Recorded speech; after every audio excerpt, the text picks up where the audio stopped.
Hello everyone, this is a Free Russia Forum channel. I am Dmitry Semyonov. It's Friday today. We start our global state of affairs with Garry Kasparov, co-founder of Free Russia Forum and the 13th World Chess Champion. Hello. Hello. And again, I would like to remind everyone that please like our stream to have more viewers, and don't forget there is a chat, and if you have any interesting questions, please put them there and I'm following them, and I will pass these questions to Garry. So let's start with the most important topic of this week.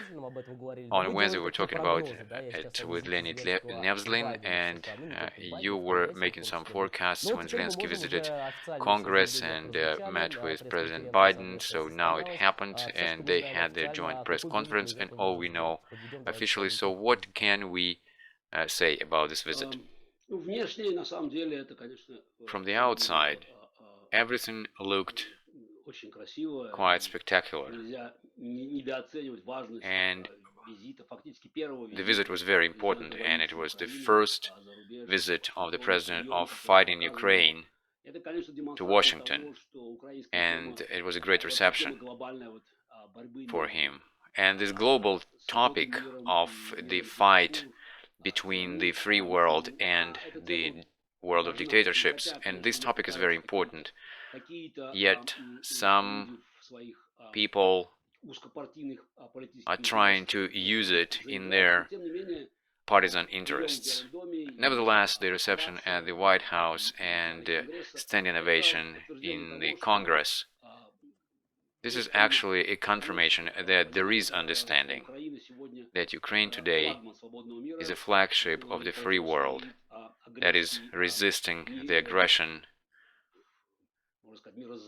of the world of evil, tyrants and dictatorships. But this is the outside, and all the statements that they made are important, and I don't want to belittle them. But there is another point: how ready the Western world is to help Ukraine to finish the war as soon as possible with the Ukrainian victory. And here we don't see this resolve that would be necessary for making such decisions. In my view, there is no a serious breakthrough in terms of shipments of weapons to Ukraine. Maybe there are some covert arrangements, but we don't know about them. But in general, when we look at Biden's answers and the reaction of Ukrainians, we can see that in the White House and the American administration, they don't have a common understanding of how the Ukrainian victory should look. Sadly, they're still massaging an idea of some sort of armistice that has to do with territorial concessions. And the fact that Ukrainians reported about it tells us that in the White House, the party of so-called peacemakers that want a peace at the expense of Ukraine, this party is quite strong. It includes Jake Sullivan, U.S. National Security Advisor, and Bill Burns, Director of CIA. So there are no doubts that the clout of this party is quite strong, and we shouldn't be underestimating them. Yes, of course, they're going to supply Patriot air defense system, and assistance to Ukraine will continue. But we need to understand there is an issue of quality and quantity, and this qualitative breakthrough that would help Ukraine to be more active on the front, so it didn't happen. But nevertheless, Zelensky's visit is important, and it shows significance of Ukraine in today's geopolitical layout. And we also need to look not only at sort of material factors, but also at ideological ones as well, because for Ukrainians in general, this support is of course important. And again, I would like to repeat myself that it would be great if this moral support and demonstration of unity would be added with tanks, airplanes and long-range missiles. Garry, this week was a week of visits.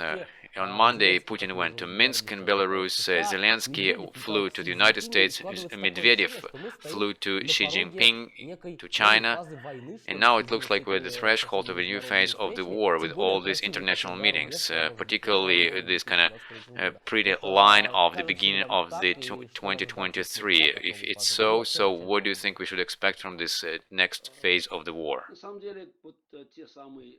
In fact, the meetings that you just mentioned, Putin in Minsk, Medvedev in China, these meetings, they fit today's geopolitical layout. Putin is desperately trying to involve Lukashenko in this war, and his trip to Minsk was an attempt to make a breakthrough in this regard. And hardly this attempt was successful. Of course, we don't know all the arrangements. Maybe Putin found some arguments, quite heavy ones, and we can imagine what kind of arguments they could be to involve Lukashenko in the war. But clearly, Belarus is not ready for such a step. And in this case, Lukashenko understands that if he crosses the border of Ukraine, he will be in the list of war criminals. So he's still trying to make arrangements with the West and kind of get a chance for a pardon and kind of keep his wealth, saving his life and freedom. But as soon as he crosses the border, he won't have this chance anymore. Moreover, Lukashenko, I think, knows that Belarus tanks may go not only to Kiev, but they may turn around and go to Minsk, because there are many Belarusians fighting on the side of Ukrainian army, and I think that the moods in Belarus are such that the army is not as loyal as he may think. Of course, it is commanded by Russian officers, and there are certain groups in this army, but I think Lukashenko will be resisting to get involved in the war as much as possible. But so far, what we know, I don't think that the war will be resumed in this direction. Putin still has the goal to take over Kiev. Moreover, we know that Russian propagandists, they are playing the same theme, that Ukraine should be destroyed. And here is we have an answer to all those peacemakers in the West who are trying to find some sort of compromise or talking about some guarantees for Russia. The goal to destroy Ukraine that Putin set at the beginning of the war is still there. And in this case, clearly that Solovyov, Simonyan, and this whole cohort of Putin's propagandists who serve the Kremlin, they simply reflect the intentions of the Kremlin's master that remain the same. Ukraine should be obliterated. That's the motto. They keep repeating it like a mantra. That's why talking about some possible negotiations and concessions is absolutely meaningless, because for Putin any negotiations and any armistice, this is just an opportunity to gain more strength and to continue his advance on Kiev. And taking over Kiev, that's an obsession for him. And that's why I wouldn't write off the possibility of military advances in the north, because the road to Kiev is much shorter through Belarus than through Kharkov. And Kharkov actually became an unachievable goal for the Russian army. Talking about Medvedev's visit to Beijing, clearly he is just a messenger boy, delivering a message from Putin to Xi Jinping. And Putin is trying to figure out how to interact with China, and clearly Putin now is more like a subordinate to China, at least from what I understand, because most of Russian currency reserves are in yuans. That's why Chinese benevolence is very important for Putin. We can assume that Xi Jinping probably is ready to do certain things for Putin. For example, selling North Korean weapons to the private military company Wagner. Of course, he couldn't do it directly, but that was kind of indirect help to Russia. But I don't think Xi Jinping is ready to seriously get involved in the war. It's not in his plans. And the evidence of this is that the Chinese companies are retreating from the Russian market. That's why, looking at all these arrangements, we need to understand that Russia today is in such an isolation that we couldn't even imagine. Maybe there was such an isolation during Crimea War of 1853-55, but there were less countries back then, and back then Austria, Hungary, and Prussia were neutral in that war. Right now, Putin's Russia is absolutely isolated. That's why Putin's desperate attempts to find some diplomatic ways is understandable. But I don't think he can go beyond Belarus or Iran in terms of looking for allies. I don't know, Gary, if you saw this news, but it just popped up before our stream. We're kind of finishing this topic about Lukashenko. Lukashenko tomorrow is flying to Putin. Just a week passed, and that picture that you just described, I think things got mixed up a little bit. Listen, again, I'm quite cautious about this topic, because we understand there are certain arguments that will be decisive arguments, because they may just tell Lukashenko that he will be killed, just directly like that. And probably this argument will be the most important one. Will Putin use this argument? I don't know, but Lukashenko has no doubt that if they want, they'll kill him. If Lukashenko will have to choose between becoming a war criminal and die later, getting his sentence in the future, or to get a direct threat from Putin, I think probably he will have to cross the border and make the steps, get involved in the war. But his trip now means that there was no any decision made in Minsk. And also the trip means that Putin is looking for new arguments to get Lukashenko involved in the war. I don't know how he's going to explain Lukashenko that Lukashenko may follow his foreign minister Makeyev, who died not so long ago. There is a theory that Putin is bluffing, and today we got this news in Russian Telegram channels. Allegedly, this is inside information, that on the 5th and 26th of December there will be attack from the Belarus side. However, Ukrainian officials are saying this is just information war, and as part of this information war, probably Russians called Lukashenko to come to Moscow. Let's just agree. Maybe it's provocation, maybe not. And naturally, Ukrainians are getting ready for it. Clearly that this threat exists. And again, geography tells us that if Putin wants to take over Kiev, he will be advancing in the north. So why to process all this information? There are no direct indications that Russian Belarus troops are ready to cross the border, if we believe the intelligence information. But it doesn't mean that Putin and Lukashenko might agree on something and they will decide to make an attack in the north. Clearly, the threat exists, and Ukrainians are taking it very seriously.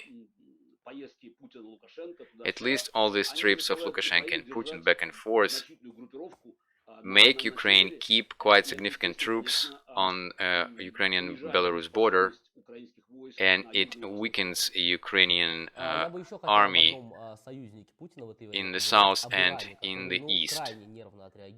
Iran, Putin's ally, was very nervous, reacting on Zelensky, saying that Iran is providing Russia with drones. And why they're so nervous? Probably the West has some sort of influence on Iran, since Iran doesn't want to be directly connected to Vladimir Putin in this war. Iranian regime is playing different games.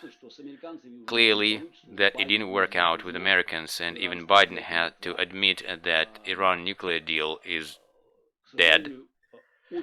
Sadly, it took Americans a while to play this game, and I think Putin's audacity and confidence that he can get away with invading Ukraine has to do with Americans, because in the negotiations of Biden and Putin, Americans were linking the Iran's nuclear deal with Ukraine. But nevertheless, Iran needs contacts in the West, and watching a reaction of the West on Russian missile terror, I think the Iranian regime doesn't feel comfortable with it. So that's why they're trying to distance themselves from Russia, and they have their own problems at home. They have these riots, and these riots may grow into a revolution, and Iran needs support since they buried their nuclear deal with the US. They need to keep the relationship with Europe. They don't want to become a political outcast. That's why they're trying to position themselves separately from Putin, though it's clear that the drones and missiles are provided by Iran to Russia. Another news of this week, this is Investigation of the Week that was issued by the Anti-Corruption Foundation, FBK, and is dedicated to the Deputy Minister of Defense Timur Ivanov and his luxurious life. And here's what we have. On the one hand, some people say that they should build a monument to Russian corruption, because Russian corruption turns out to be an ally of Ukraine in this war. And maybe it's not the time to do such investigations. On the other hand, these investigations can be quite important to Russians to show them that all these propaganda songs about traditional Russian values and decaying West and statements of Russia's leaders, they're worthless. So how do you see this situation? First of all, I need to say that any exposure of corruption is a positive thing. Clearly, corruption is an important tool of non-democratic regimes to operate. It exists in democratic countries, but they fight it, and for these people put in prison. But in Russia, Russian corruption is a way of the state to function. On the other hand,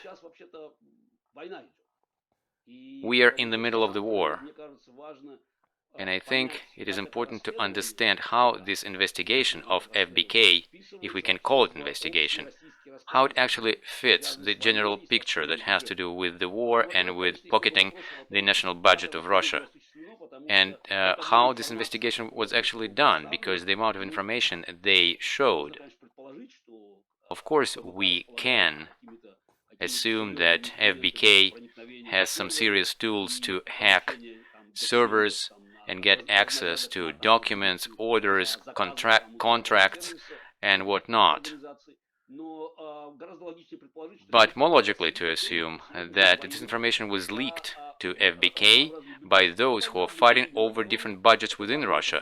This is the war that they have within the Ministry of Defense, and it's fought by Prigozhin and his private military company, and it has with the general campaign against Minister of Defense Shoigu, and they are fighting over the money that is spent on the war in Ukraine and on the program of rebuilding Ukraine. And Rogozin, the head of Roscosmos, went to Donbass. What he was doing in Donbass, he was trying to get a cut there. He was trying to find some way to suck on those budgets that they do so well. And I believe those people who say that information about this birthday party that where Rogozin was leaked by Prigozhin army to Ukrainians. And I think it logically kind of fits what we know about Russian corruption. They're fighting over the budget, and where the main budgets are, it is the war spendings and spendings on rebuilding Ukraine program, and there are many competitors there because all other budgets are absolutely nothing compared to this one. And for these billions of dollars, of course, they're fighting over, and this is kind of a mafia war. They can even leak information to Ukraine information about the location of their competitors in order to get rid of them using Ukrainians. So therefore, to call this investigation, it's a bit of a stretch. Of course, they got this information from some whistleblowers, so to speak. So it hit Rogozin. Well, it hit Rogozin fine, but work of FBK, this Navalny's foundation. So they're fighting against corruption, and of course they're discharging their civil duty, and they spread this information for the Russian audience. But when I'm looking at this investigation, and frankly speaking, it kind of made me discomforted, because we have priorities in this life, and I actually see it like this. Two things. What helps Ukraine to win and what doesn't. And clearly that Russian corruption helps Ukraine win. If this money wasn't stolen, then it would be spent on bombs and missiles that were killing Ukrainians. So it's good the money was stolen. That's why savoring on this information, I understand it's bad, but the tone of this presentation of FBK, of this investigation, it reminded me these talks on the TV Rain channel. It's about our boys who are so poor going to Ukraine. For me today, Putin's Russia is an enemy of all humanity. They are monsters and bloodsuckers, and just look at what they're saying, all this propaganda, Solovyov and others. And this regime waged this criminal war. It's illegitimate, and we need to do everything to make it collapse. And of course, when they're stealing the money from the budget, it helps Ukraine to win in the war, because it undermines functioning of this system, of this regime. That's why this tone of this investigation, so kind of we are doing this investigation, so we harm Putin. What kind of harm you're doing? Because you're pawns in this game. I think the goal of any Russian patriot is to facilitate the defeat of Putin's army in Ukraine. The only chance for us to free Russia from Putin's fascism, mafia and corruption, this is Ukrainian flag in Sevastopol and Crimea, Ukrainians' victory. That's why I would be quite skeptical about any attempts to continue this savoring facts like this. We've seen all this, we've seen all these palaces. It's all in the past. Nobody's interested in this anymore, because while you're savoring all this, Russian bombs are killing Ukrainians, destroying Ukrainian cities and villages, and they kill not only soldiers, they kill all civilians, including children. And the theft, embezzlement in such an industrial scale, it undermines Putin's army. It deprives Putin's terrorists of making new missiles. And thank God, let them steal, let them kill each other, let them leak information to Ukrainians about their competitors. It's a very simple system of coordinates, what helps Ukraine and what doesn't. So if we stand on this, then many things look pretty simple. And today I think actions of many Russian oppositionists in immigration a bit ambiguous, because they didn't decide where they are. It is a war. You need to take one of the sides. You can't pretend that you're somewhere in the middle. And don't forget that many people who today are standing against the war, for 8 years they were ignoring this war.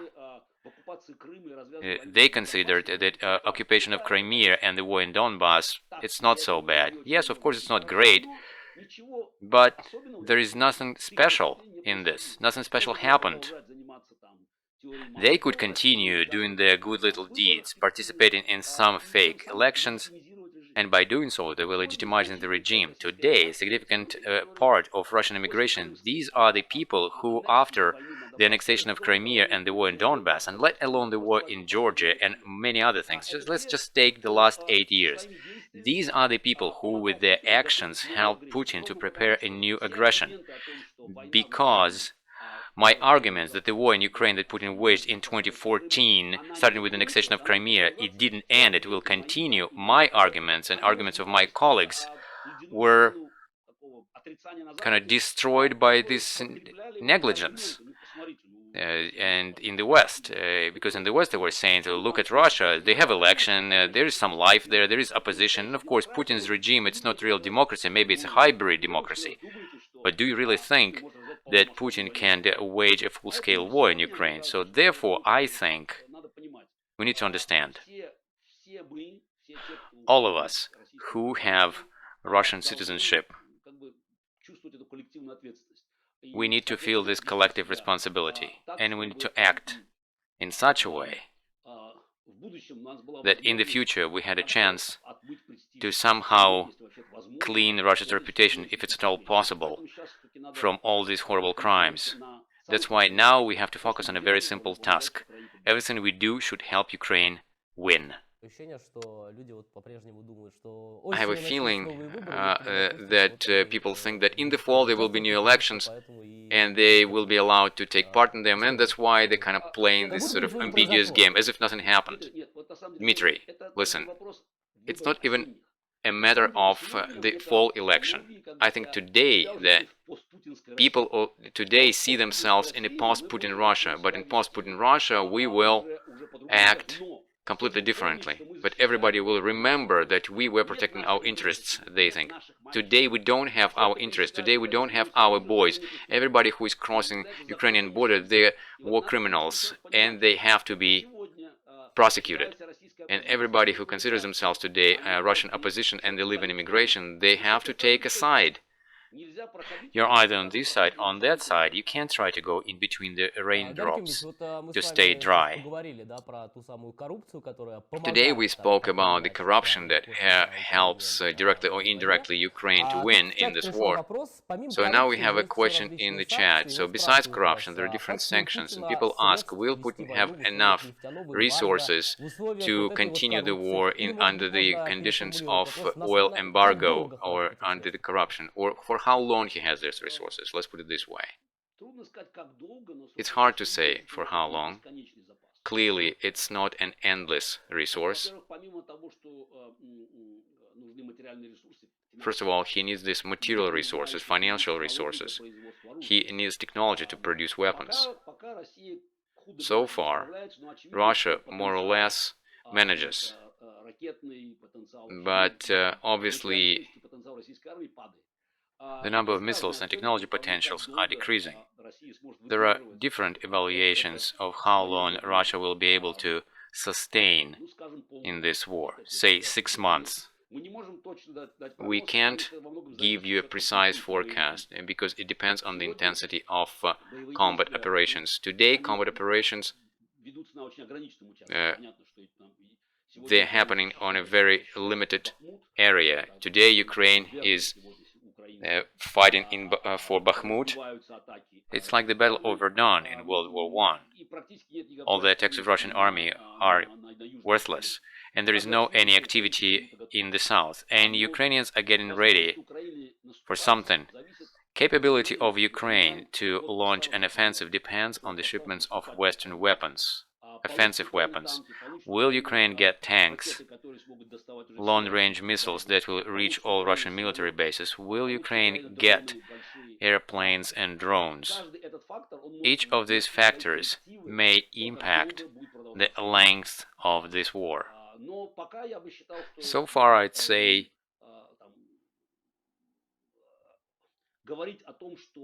that we can't say that strategically the war is won by Ukraine. We need to understand that Putin has resources, and he has people resources. We shouldn't forget that. Of course, they're mobilized, and they're badly organized, and they lack pretty much everything, but there are many of them. And he just throws them in this war like cannon fodder. And as of today, we don't see any particular reasons how this mobilization will be stopped. In some way, it's a covert mobilization. It's not done publicly. Nevertheless, they send more and more people to the front. Sometimes they use some different forms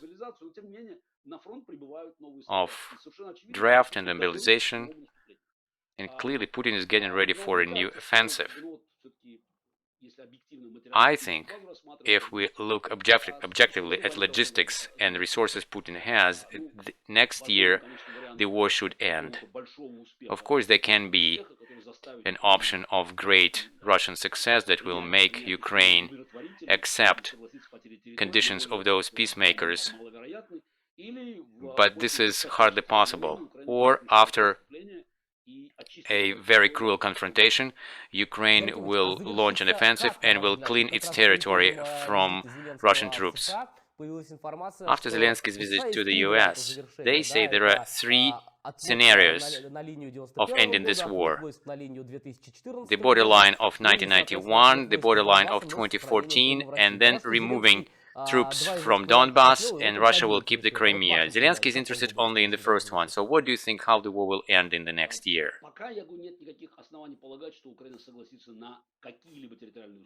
I don't think that Ukraine today is ready to make any concessions, territorial concessions, I mean. And all the polls that we see, all the results of the polls, that Ukrainian people are ready to fight more. Almost 80% of Ukrainians believe in victory, and Zelensky's rating is more than 90%, so that's why I don't understand under which arrangements Zelensky will be ready to agree with the variants that are offered by Macron or some incumbents in American administration. Nevertheless, we need to understand we have winter ahead of us. There is January, February, and March, which is not the warmest month. And attacks on the infrastructure will continue. Patriot systems and all other air defense systems be able to defend Ukraine, we don't know. Clearly, some missiles will be able to penetrate Ukrainian territory. Until Ukraine has the weapons that can destroy military bases that launch Russian missiles,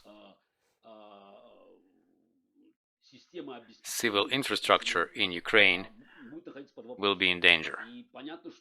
And it's clear that hardships that all Ukrainians will be enduring in these winter months are absolutely unprecedented, and this is what Putin is counting on. That's why, in my view, this winter will be a decisive one. If Ukraine stands through the winter, if there's not going to be a change in people's sentiment, then of course in the next year everything will go only in one direction, and Lend-Lease will be working because besides Americans, Europeans are deploying their systems, and we need to remember that potential of NATO countries is absolutely incomparable to the Russian ones. And now the issue is that Ukraine simply needs to get as many weapons as possible for the war of such intensity. And the next year, if we believe all the forecasts, Europe will be able to produce enough weapons for Ukraine to be able to outrun Russia. And if we add here a different level of motivation and morale of the troops, and there are different motivations of the people. Sanctions work, they do work, and they lower the level of life in Russia, and the combination of all these factors should bring us to a crucial change in the front, and breakthrough of Ukrainians to Crimea will create a pre-revolutionary situation in Russia. And one of the latest forecasts of General Ben Hodges, who actually forecast that Ukraine will have Crimea back, and he said it could have been even sooner if Ukraine had long-range missiles already today. Gary, now I would like to talk about the phenomenon of Macron. Let's put it like this. Here is what it is. Zelensky flies to the United States, and it seems that symbolically it's important. It shows that the whole West is on the side of Ukraine, but right now, so untimely, Macron pops up and he says, no, Ukraine will not join NATO because Russia will disagree with that, and Russia needs guarantees of stability. Why does he do that? Did he do it incidentally, or he has his own game to play? It is hard to say what kind of game Macron is playing, but we can suppose that he is playing this game not alone, because his partners in this game are Jake Sullivan and Bill Burns. And this is an attempt of those forces in American administration to belittle Biden's statements to support Ukraine. Don't forget that all the statements of Macron, they started frequently popping up after his trip to Washington. And I think that his today's informational interference can be inspired by his partners, these peacemakers in Washington. Yes, it's a very interesting version. In the European Union, we also have another player who always votes against the ninth package of sanctions and putting a price cap on oil. He was always kind of impeding the process. This is Viktor Orban from Hungary. And yesterday we had a stream with the deputy of European Parliament from Lithuania, and he said that all these decisions were made, but with difficulty because of Hungary. And I asked him, how did you manage with this resistance of Hungary? And he said that the threat to remove financial support from Hungary actually scared Viktor Orban. Well, you need to understand the decisions Orban makes. These are just his decisions that has to do with his personal interest. He is an authoritarian leader. He uses democratic institutions in his country. I would say this like Putinism light in Hungary. But at the same time, he depends on the European Union. He depends on the money that he gets from the European Union. And also he gets some funds from Putin as well. And all his actions are to benefit on both sides. And at some point, probably he weighed all the factors and he realized that losing money from the European Union, he will not cover with those payments he gets from Putin. So it's kind of Lukashenko of European Union, right? Well, yeah, sadly. Today I would say that Hungary could not be qualified as a democratic country. Also, I would like to talk about the private military company Wagner. In the US, they introduced sanctions against this military company, and they were getting weapons from North Korea. And Reuters reported that Prigozhin spends about $100 million a month on operations in Ukraine. And my question is why? What is profit? It seems quite a bit of money. Yes, of course. But who told you he is spending his own money? We spoke about it, I think, like 15 minutes ago. You need to look and not at what Prigozhin is spending, but what Putin is spending on the war. And Putin spends billions of dollars a month. And Prigozhin is part of this process. This war is a way to get rich, among others, and maybe firstly it's to get rich. And today, Prigozhin, with his actions, he positions himself as a key player in this process. And he wants to have his lion's share. Today, we don't really know how much money Russia spends on the war. They give us different figures, but we can suppose these are billions of dollars a month. That's why, what is it, 100 millions? It doesn't come from Prigozhin's pocket, and I suppose that his actions today, they're pretty logical in his logic. It is purely mafia instinct. He wants to be the key person in controlling the money for the war. So in other words, the money is not from his pocket, and this money comes from a Russian budget, kind of along the line with funding private military company.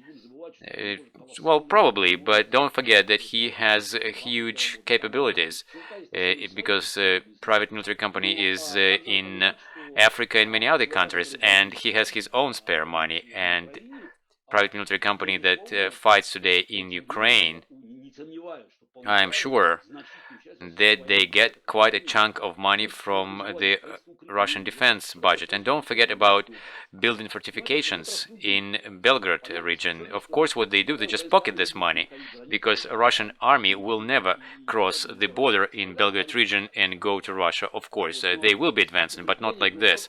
But to build fortifications in Belgrade region and in Kursk, clearly is just a way to pocket the money, and that's it. And I think that here Prigozhin is playing quite a logical game, and if this story with leaking information about Rogozin to Ukraine, so that's just logical.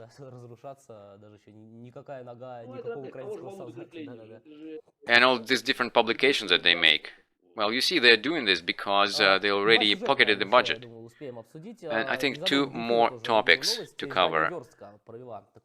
Publication Verstka did a statistical poll, and they figured that for anti-actions and anti-war statements, since 24th of February, they launched 300 criminal cases.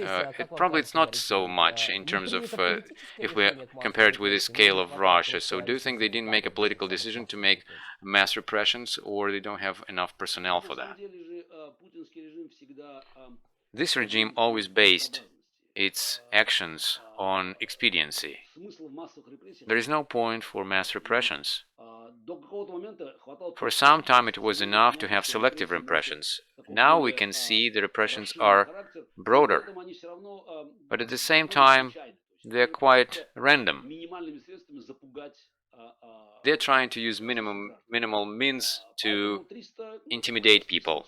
Well, 300 cases, it kind of fits the whole picture.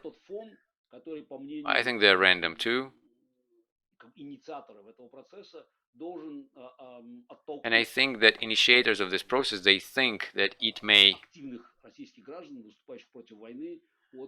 push people away, especially those who are resisting the war, who are fighting the war, who are trying to stand against the war publicly. And I would like to finish our conversation with something good, especially it's the end of the year. There was a publication, I think, last week, and I don't think that many people actually noticed it.